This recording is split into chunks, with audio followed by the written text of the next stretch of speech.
I think he has a lot of anxieties. We've discussed a number of other drugs that we could potentially go to. Counter-aggression that I use has been counterproductive. He gets aggressive towards me.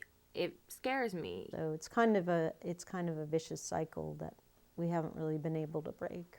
It's horrifying. He'd been having some aggression issues. He's on medications and he goes to boot camp. And he's never bit anyone except for me and Matthew, so. It's scary. Where is he? Where is he? Who's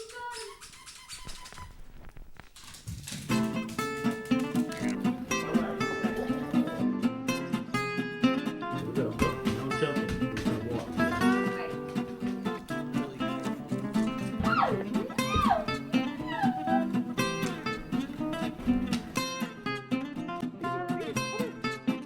Okay, so Peaches is 10 years old now, and we've had him since he was about 3 months old. He is very affectionate, very loving little guy, a little poodle. Peaches had been coming here for his medical care and was seen by Dr. Hilmo and some other doctors in the practice in the past.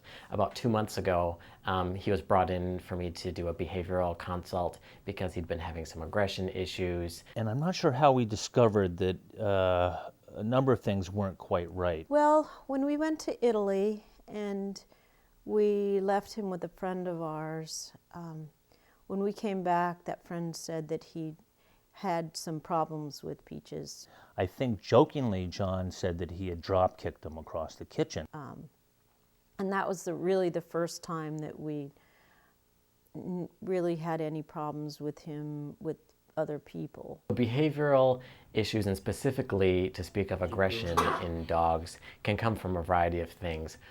In many of the cases, pain will be an underlying cause. When he does snarl, he bears a set of teeth that are kind of gruesome. They're not pretty to look at.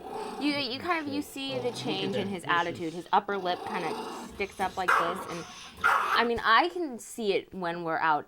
Whenever I take him out, I can always tell right away when things are going to go wrong. He will lunge at other dogs. He'll lunge at anything with a wheel, like a motorcycle or a bicycle or a skateboard. Or he's very aggressive and very kind of hyper barking and lunging. His eyes definitely get that glazed over, sort of psychotic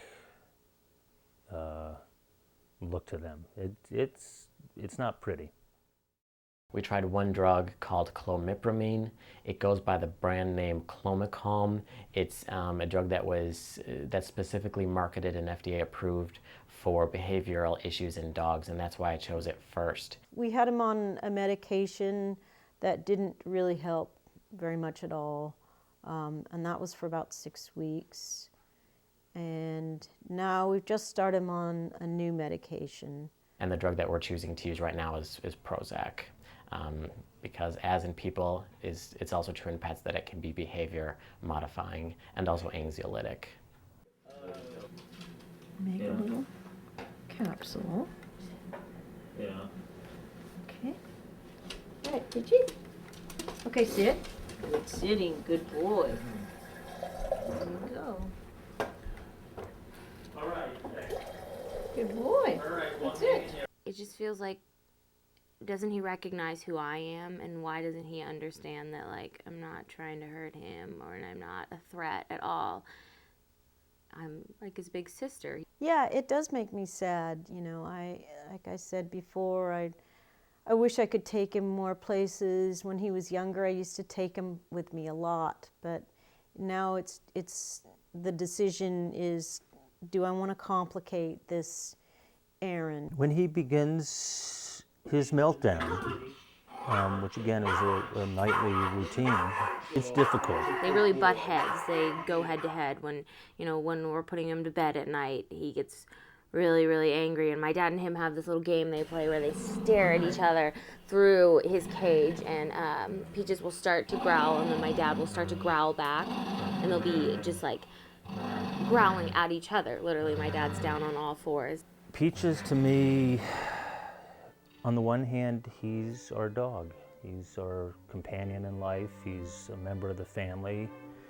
On the other hand, I sometimes feel that he's here as a challenge to me personally. He's my little pal. He's he's always so happy to see me and just wants to be around me, and he's just my little companion, my little friend. You know, we love him. He's our little dog. He's our baby. You know, we weren't big in the way of having a dog that met some certain criteria, so we found him adorable nonetheless, despite the one testicle. That really didn't affect our love for him one way or the other. I mean, I think you can love someone with one testicle as much as you can if they have a full set. So, cut.